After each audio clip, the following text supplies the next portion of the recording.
بسم الله الحمد لله والصلاة والسلام على رسول الله وعلى آله ومن والاه وبعد. السلام عليكم ورحمة الله وبركاته.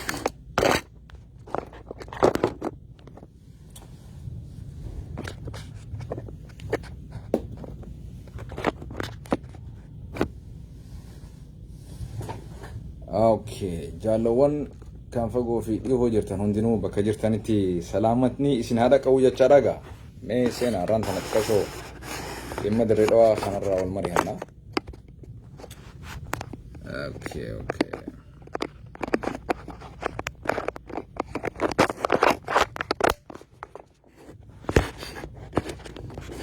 كاميرا هنا سريسني جامي ولد ديبنا إن شاء الله.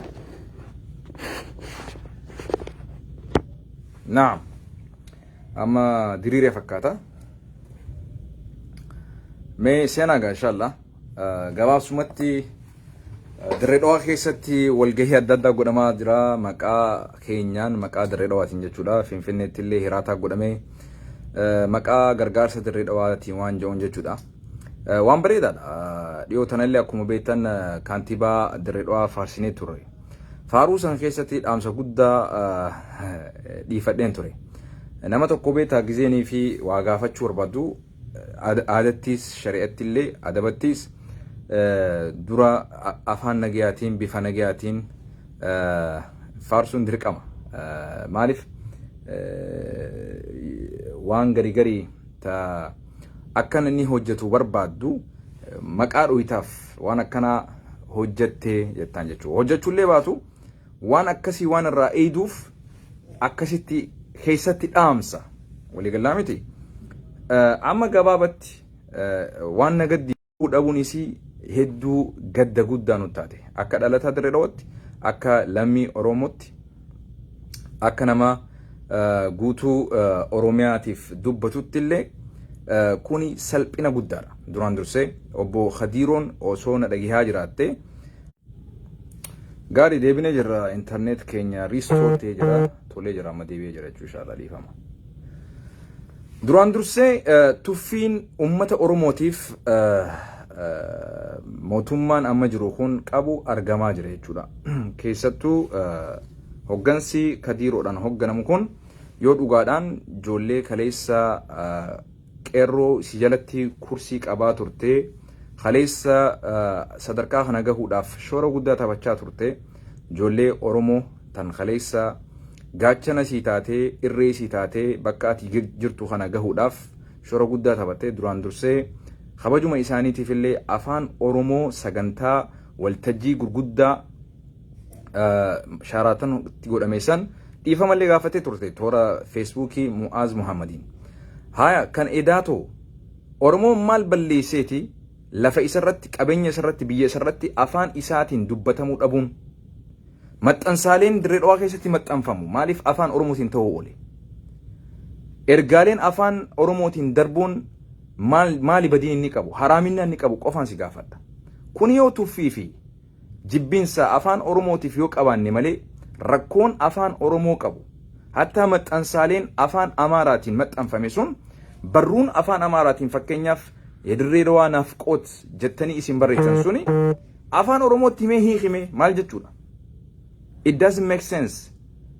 Dirreedhawaan yaade what is this? Dhaamsa akkamii dhaamsa akkanaa kun?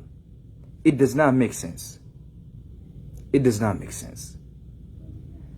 Sigalee kanaafu hunam duraan dursee ulfinaa fi kabajaan ati ummata Oromootiif qabdu rakkoo qabaachuu dhagarse. Kana sirreeffadhu sin jenna. Akkuma kaleessa si faarsineetti si qeeqnamti. Maaliif nama tokko ni gorsan ni faarsan karatti deebisan yaalii godhan yoo ta'uu baate immoo ni balaaleffatan. Kanaaf ama balaaleffachaa miti. Kuni this is constructive criticism jennaan. Qeeqa sirreeffama waa sirreessuudhaaf si hannu jechuu kun. Dirreedhawaan tasabaa sablammootaati. Tagartee diversity dha. Biyya gartee xiqqaa fi guddaan afaan Amaaraa, afaan Oromoo, afaan Arabaffaa, afaan Somaaliffaa keessatti dubbatamu. Afaan Oromoo, afaan Arabiffaa, afaan Amaariffaa, afaan Somaalee keessatti afaan afranuu dubbatama. خرا دلدلا قدي لا قرتي أمستنيا كافيرا خنا ورتي أفان روا خيس دبتنا أفان أرومو خيس دبنا نعم سو قبابت أمة أرومو بلا دريد أوادا مال إلمان أمة الرادلت أبوتي الرادلت أخاخوان الرادلت دريد أوان بر خيسي مكال أوشيسي إلمان أرومو أكتي بيتا صدركا قدا أولا أنا أكا الدنياتي دريد أوان أكا دريد أواتاتو ربي قدت خمكال أوشيسي دريد أوان أكا ملتو ربي قدت خطاسيسي إلمان أروموتي لافي أروموتي إيغا أروموتي خنين دقاتي صدركا خنا قهوداف ربي قدت نمني أسينسيجي إيرو كورسي جلتي قابي خناف غافا شهراتون إيفاما جاتي ساان قبنو أفان أروموتي فسايون قباني أفان خمي فسا قبدن كوني هدونو عرسي جرا أكنا متوقوتي I have all the right to be mad garuu amantiitu na qottaba amantiin waan na seertuuf oromummallee waan na seeruuf afaan dabaa afaan baalegeessitiin dubbadhu afaan baalegee dubbatuun haraam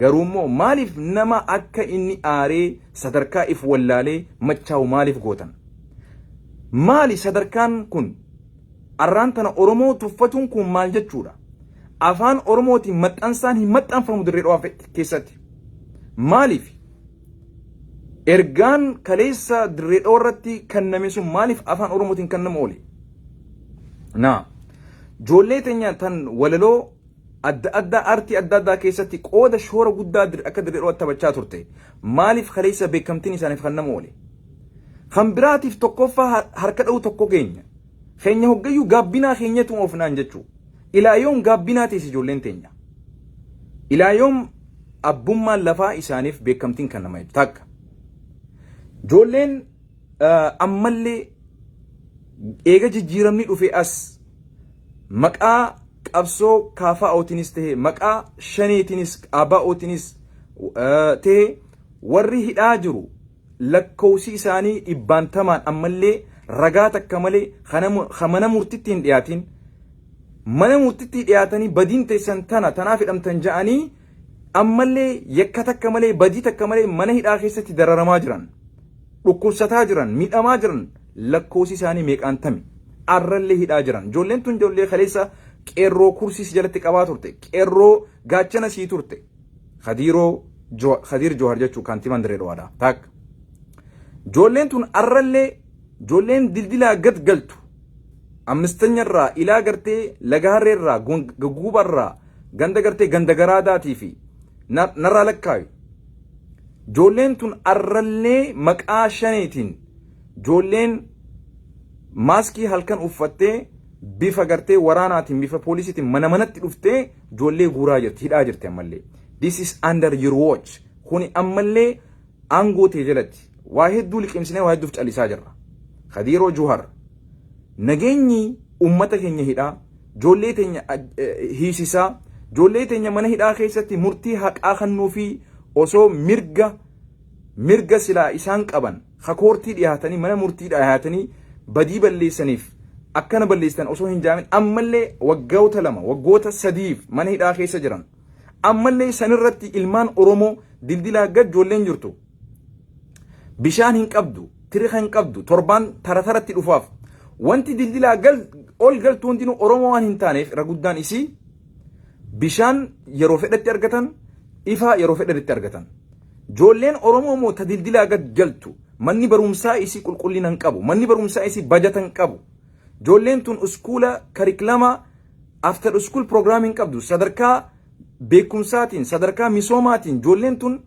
hudduduubatti haftee jirti dhimma kanarratti maaliif hin xiyyeeffanne gara siyaasaatiin ummanni keenya duubatti hafee jira gaabbinaadha taa hoggayyuu kanarratti maaliif hin xiyyeeffanne faaruun dheengadda sii barreessisuun wantoota akkasirratti xiyyeeffattaadha amma wanni kana hunda na dubbise daran kaleessa sagantaa halkan eda taasifamte irratti walaloo barreesseef beekamtii kannitanii isa abbaa walalootii fi akkasumatti warroota biyya kana dirree dhawaa tana keessatti shoora guddaa taphatan ummata akkasiitiif maaliif beekamtii kan ooltan is this fair maxxansaan afaan oromootiin hin maxxanfamne tokko afaan amaaraatiin qulqulleessitanii jadirree naaf qojettanii baanara guddaa maxxanstan baanara tokko immoo afaan oromoo afaan somaalee afaan amaaraaf keessaa makatee qaba tokko baanarri guddaan immoo afaanuma amaaraatiin maxxansitan walgahii teessan ta'e gootan irratti jechuudha hirbaata irratti.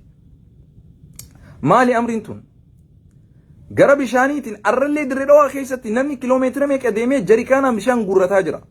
Maaliif bishaan irratti hin xiyyeeffanne? Maaliif nagee irratti hin xiyyeeffanne? Tasgabbii godhuu jirta, yaalii godhuu jirta, garuu immoo bifa qeerroon hidhamuunii miti. Waan tokko waan hin ansii qudhu ni jira. Gara amantiidhaan namni akka waliin qoodneef. Amantiidhaan namni akka waliin qoodne yaalii guddaa godhaa jirta. Iida Islaamaa akka gartee uummanni nagaan bobbee galu yaalii guddaa godhaa jirta. Kireedita qabda. Kanarratti kan hin dhaabbadhee dubbadhee hin gadda. Tasgabbiin argaa jirru gaafa gartee Gondaritti uummanni muslimaa miidhame gabbaatee onnattee dubbatte. Quuqamaan dubbatte Khadiiroo Juhaar jechuu Rabbi israa jaalatu. Garuu immoo wantoota gurguddaa godhamuu qabu dirree dhawaa keessatti. Namni yoo jiraate amantii isaa hordofuu danda'a. Namni yoo jiraate biyya san ijaaruu danda'a. Jireenya uummata keenya irratti hundaa'e hojii uummata kaleessa akka sadarkaa kana as geessuuf yaalii guddaa godhan. Bishaan irratti hojjedhu, ifa irratti hojjedhu. Ijoolleen dildilaa gad jirtu qafiira irraa ilaa ganda guggubatti bishaan hin qabdu. Bishaan qulqulluu hin qabdu, ifaa gahaa hin qabdu. Manni barumsa isaanii sadarkaa bifa barbaachisaa ta'een ol aanaa ta'een barumsa argataa jiran jiru. Iskuula garii xixiqqaa biyya alarraa baajata xixiqqaa argatee socho'aa jiru yoo ta'e malee. Uummata keetii irratti investi godhuun sunnaadhaa miti waajiba. Sadaqaan bakkii irraa jalqabdu dura fira keetii irraa jalqaba. Haadhaa fi abbaa keetii irraa jalqaba. Ollaa keetii irraa jalqaba. Firoottan keetii irraa jalqaba. Nageenyi firoottan keetii irraa jalqaba. Manarraa jalqaba. Obboleeyyan keetii irraa jalqaba. Kanaaf kanaa ol dirree dhawaan akka nagee argachuu barbaadde qeerroo kumaantamaan lakkaa'amu kan mana hidhaa keessa jiru mirga wabii takka malee osoo wabiin isaaniif hin dhaabbatin badiin isaanii osoo isaanitti murtaa'in badii takka malee akkanumatti mana hidhaa keessa jiran Oromoo ta'uu isaaniitiif hiriira bahuu isaaniitiif sagalee ta'uu isaaniitiif mana hidhaa keessa jiran hidharraa nuu baasi. Hidharraa nuu baasi. Maqaa Rabbiitiin si gaafanna. Maqaa Rabbiitiin si gaafanna. Naam. Kana wanni guddaan dubbachuu barbaade. Kanaaf Itoophiyaan dirree dhawaan Oromoo akka urgooytu godhuu danda'uu qabda. Oromoo achi dhiibaa waan biraa calaqqisuun hin taatu. Kana hin callisu. Amantiin kiyyallee hin callisinaan hin jiru. Ati amantii barsiisii malee waa'ee dirree dhawaa keessa hin dubbatiin yoonaan jette dogoggora guddaa keessa seente jirta. Amantiin Islaamaa mirga dhala ilma namaatiif dhaabbatte. Mirga walqixxummaatiif dhaabbatte. Mirga ilma namaa dhiisiti. Mirgi adurreen akka hin sarbamneef dhaabbatte. Mirga adurree dhiisiti. Mirgi shimbirroodha akka hin sarbamneef dhaabbatte. Yoon waa'ee kiyyaa hin dubbanne waa'ee biraa maaltu na dubbisare dura kiyyaan hin jalqaba. Dirree dhawaan bifa isii fakkaattuun jaaramuu qabdi. Oromoorra ejjechaa, Oromoo cunqursaa, qeerroo teenya ammallee hidhaa keessatti isaa waadaa nageenyi dirree dhawaadhaa labsamu hin jiru.